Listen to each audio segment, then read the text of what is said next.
Bem no centro do Porto encontramos numa das suas praças mais conhecidas, a Praça de Carlos Alberto, de algum modo dominada por este monumento, da autoria do escultor Henrique Moreira, que lembra as vítimas da Grande Guerra, da Primeira Guerra Mundial entre 1914 e 1918, e na qual Portugal participou.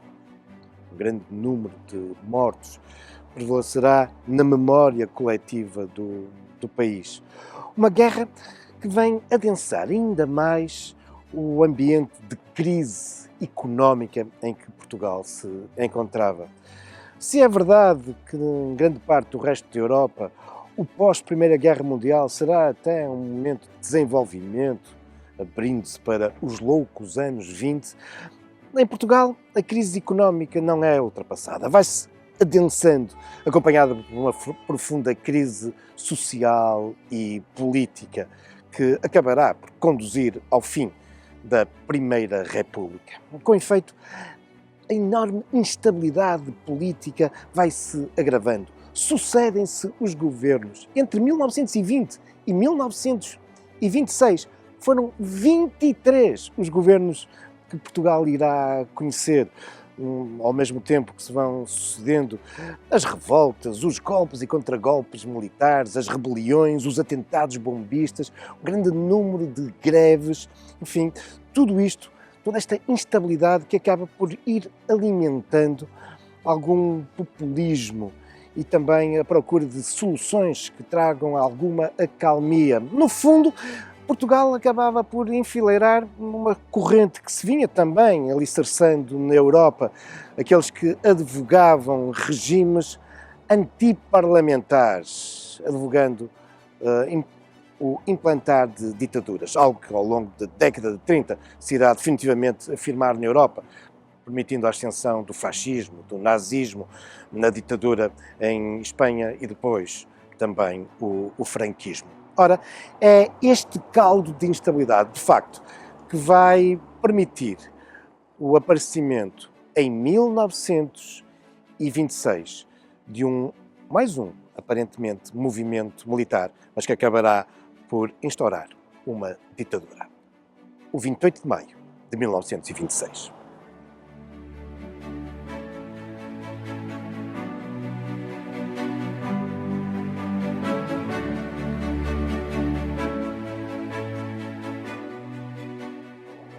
A Primeira República terminará a 28 de maio de 1926, na sequência de um golpe militar comandado por Gomes da Costa. Parecia mais um dos muitos golpes de Estado que vinha caracterizando o regime e perante a fragilidade do governo. Mas afinal, abriam-se as portas para um novo regime que iria dominar o país durante os 48 anos seguintes. O movimento tem lugar em Braga, às primeiras horas da manhã, aproveitando uma concentração, um encontro mariano que reunia os setores mais conservadores, católicos e também nacionalistas. Gomes da Costa vai marchar sobre Lisboa, um pouco à semelhança do que 3 anos antes Mussolini havia feito na sua marcha sobre Roma, que instituíra o fascismo. É de resto um golpe também com semelhanças ao golpe à ditadura de Rivera em Espanha. Mas, apesar de comandado por Gomes da Costa, este é um regime que irá ser caracterizado por uma outra figura que irá emergir pouco tempo depois, Oliveira Salazar. E será tão marcante a figura do ditador que, quando 48 anos depois o regime termina, no 25 de abril de 74, muitos da toponímia, nomes de ruas e praças que evocavam o 28 de maio e Salazar, irão desaparecer. Mas o nome do responsável militar do golpe, Gomes da Costa, irá, em muitos sítios, como aqui no Porto, permanecer. Estamos na Avenida Marechal Gomes da Costa.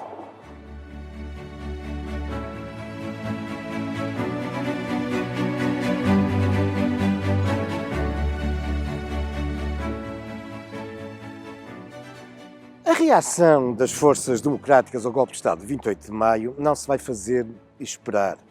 Até porque rapidamente se percebe que, afinal, este não tinha sido mais uma movimentação militarista, como tantas outras que tinham caracterizado o nosso país nos anos anteriores. Cedo se percebe que o objetivo não tinha sido apenas mudar o governo, mas era algo muito mais estrutural. O objetivo era mudar a essência do regime. E por isso, logo no verão de 1926, há um primeiro movimento de cerca de uma dezena que se irá prolongar até 1931 e que ficará conhecido como o Reviralho. Mas, nesse conjunto de revoltas, aquela que foi a mais significativa, aquela que verdadeiramente chegou a colocar em perigo a ditadura militar, aconteceu no Porto, a partir do dia 3 de fevereiro, conhecida revolta do 3 de fevereiro, que em boa verdade se vai prolongar em Lisboa até 9 de fevereiro, tendo terminado no Porto, que é o epicentro dos acontecimentos, a 7. Ora, as forças democráticas, de algum modo, vinham-se juntando numa frente, em grande parte impulsionada pela ala mais à esquerda do Partido Republicano, mas à qual se vão juntando nomes históricos do movimento republicano, antigos ministros, governadores, deputados, mas também muita da principal intelectualidade do país, nomeadamente o chamado grupo dos Seareiros, em torno da famosa revista surgida no início dos anos 20, Seara Nova.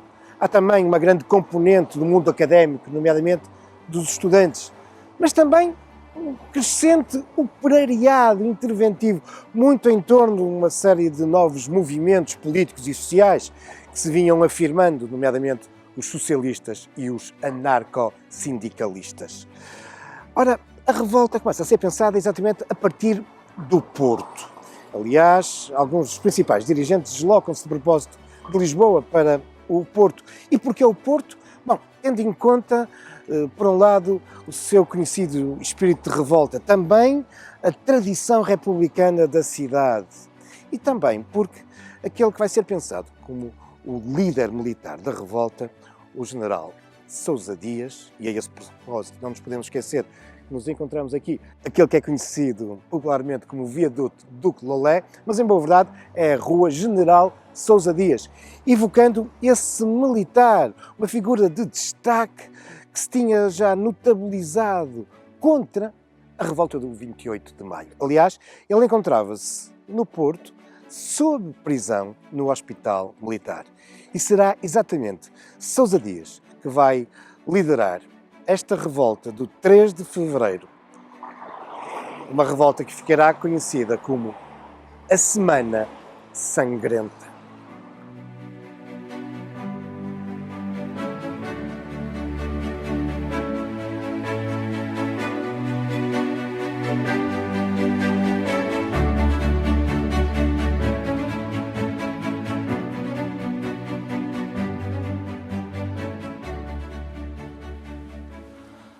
Além do general Sousa Dias, há todo um outro conjunto de oficiais militares ligados ao Porto que terão um papel decisivo na organização da revolta do 3 de fevereiro de 1927. É o caso do comandante Jaime Moraes, ou então do capitão da Guarda Nacional Republicana João Sarmento Pimentel. Aliás, encontramos aqui, num espaço histórico da Guarda Nacional Republicana no Porto, no Quartel do Carmo, no seu Salão Nobre. E não é por acaso, mas já lá vamos ao papel de Sarmento Pimentel no 3 de fevereiro de 1927. Deixem-me também evocar um conjunto de outros oficiais e que se encontravam também ligados ao movimento intelectual, a muitas das revistas de pensamento que existiam então em Portugal e estão ligados ao 3 de fevereiro de 27. É o caso, por exemplo, de Jaime Cortesão. Jaime Cortesão, que havia estudado no Porto, em Lisboa, vai se licenciar em Medicina em Coimbra, em 1909. Estará depois ligado ao início do regime republicano e, como médico capitão, vai se evidenciar no Corpo Expedicionário Português durante a Primeira Guerra Mundial. Entretanto, como dizia, ele fica muito ligado a alguns movimentos intelectuais, nomeadamente o chamado Grupo da Biblioteca Nacional. Vai colaborar com várias revistas da época, e nomeadamente com importantes pensadores, como Teixeira de Pascoais, Leonardo de Coimbra. Em 1921, ele faz parte do grupo fundador da revista Seara Nova. E Jaime Cortesão vai ter também um papel importante no planeamento daquilo que virá a ser a tentativa de derrubo da ditadura militar a 3 de fevereiro de 1927. Mas uma outra figura de destaque, como vos dizia, do seio da Guarda Nacional Republicana é o capitão Sarmento Pimentel.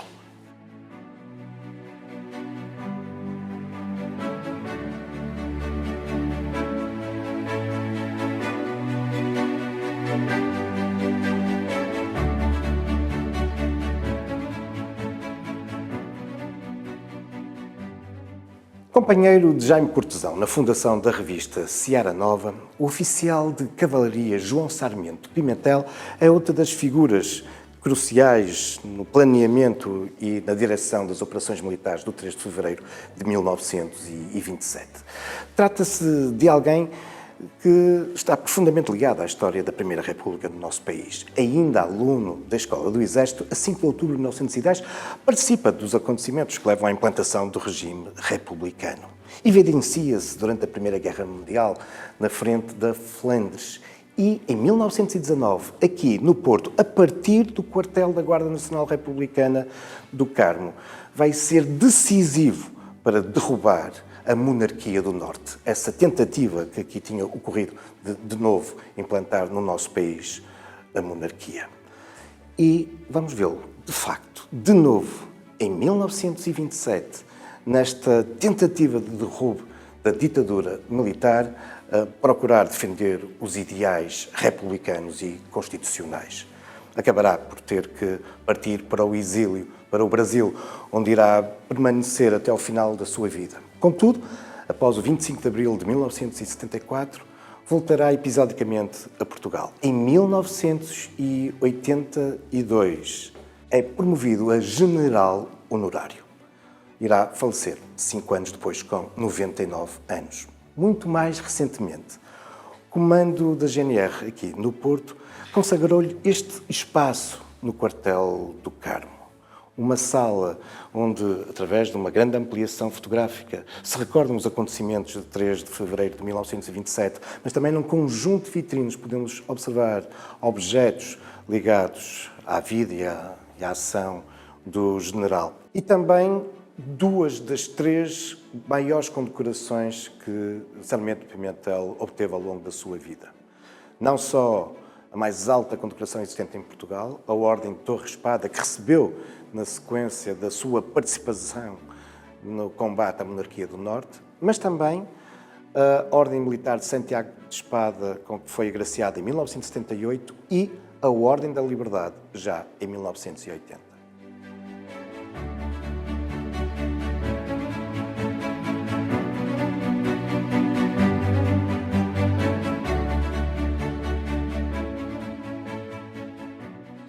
A rebelião tem início por volta das 4h30 da madrugada de 3 de fevereiro, quando sai o regimento de caçadores 9 e pouco tempo depois se lhes junta o regimento de cavalaria vindo de Penafiel. O objetivo primeiro do movimento das tropas é aqui, a Praça da Batalha.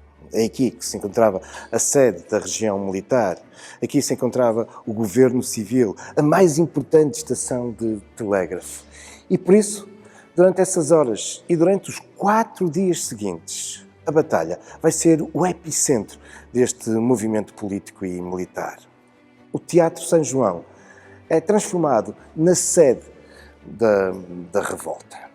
Uma revolta que vai vendo se lhe juntarem outros regimentos, não só da cidade, mas também de um modo crescente, outras unidades de Lamego, de Chaves, de Valença, mas tarda a concretizar-se aquilo que estava gizado nos planos, que também de Lisboa começasse a eclodir a rebelião.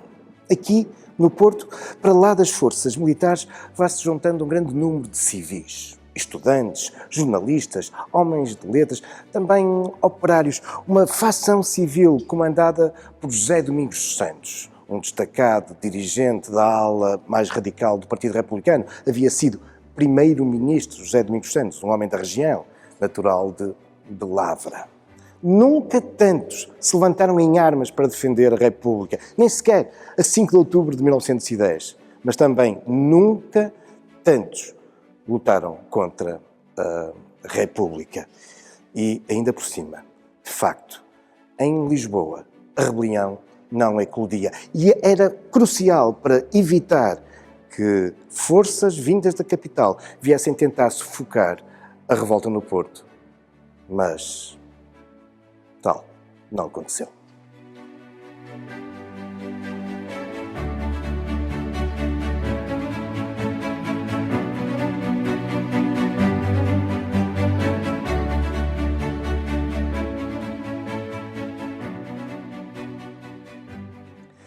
Calcula-se que, no Porto, a revolta do 3 de fevereiro de 1927 envolveu, do lado das forças democráticas constitucionais, entre militares e civis, cerca de 2.500 homens. Do lado dos defensores da ditadura militar estão 4.000, comandados desde muito cedo, nada mais, nada menos, pelo próprio Ministro da Defesa, o Coronel Passos e Sousa, que rapidamente se desloca para o Porto, está cá já em pleno dia 3 de fevereiro e comanda as suas forças a partir do quartel da Serra do Pilar, mesmo em frente à cidade, na margem esquerda do Douro. Forças defensoras da ditadura que se viam reforçadas também muito rapidamente por homens vindos de Braga e também da Covilhã. E porque, falhando o plano inicial, a revolta não emerge também em Lisboa, a partir da capital enviar também um grande número de homens, 1.200, que acabaram por desembarcar em Leixões e rapidamente vêm para o Porto. Os ataques maciços a partir da Serra do Pilar, nomeadamente bombardeamentos, fazem com que, em torno do ponto nevrálgico dos que defendem a República na batalha, fazem com que toda essa zona se defendida por uma série de trincheiras, baterias, mas há também outros lugares estratégicos da cidade que os revoltosos vão procurar defender. Até porque os bombardeamentos não são só a partir da Serra do Pilar, mas as forças da ditadura socorrem-se também de aviões. Sim, o Porto vê-se bombardeado a partir de aviões. Ora, um dos lugares nevrálgicos é este onde nos encontramos. Aqui, a zona de São Bento, estamos dentro da igreja de Santo António, dita dos congregados, e aqui mesmo, junto à fachada da igreja, existia uma importante bateria, trincheiras, que procuravam defender uma eventual avançada de tropas vindas da Serra do Pilar, através dos tabuleiros da Ponte Luís I. Ora, esta igreja acabará por ser palco de um curioso acontecimento, já no final da revolta, no dia 6 de fevereiro, quando um obus lançado a partir da Serra do Pilar, mal calculado, acaba por cair não nas trincheiras, não nas baterias dos revoltosos, mas continua o seu voo e parecia vir despedaçar-se contra a fachada desta igreja. Mas, caprichosamente, partiu um dos vitrais daquelas janelas da fachada, cruza todo o interior da nave da igreja, vai aqui afetar a alça aqui de uma destas lâmpadas e acabará por se despedaçar contra o altar de Nossa Senhora das Dores. Ainda hoje podemos observar, junto à imagem de São Pedro, o buraco aberto na talha dourada do altar feito por esse obus, que quase que miraculosamente acabou por não explodir. Fragmentos deles estão aqui expostos no altar.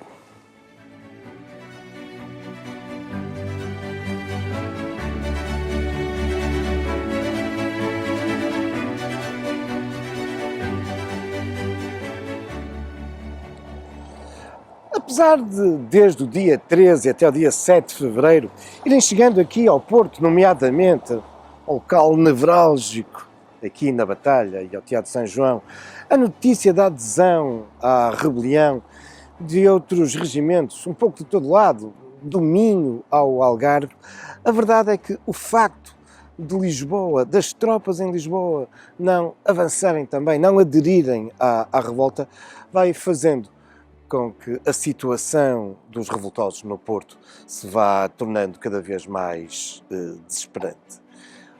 Por outro lado, essas diferentes revoltas pelo país vão sendo facilmente sufocadas pelas tropas fiéis à ditadura.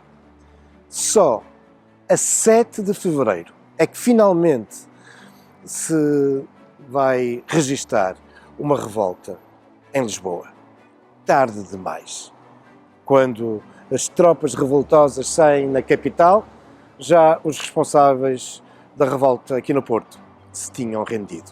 Aliás, Sarmento Pimentel acabará por designar esta revolta de Lisboa como a revolta do remorso. E, de facto, também essa acabará por ser sufocada em 2 dias. Para trás ficarão cerca de 200 mortos.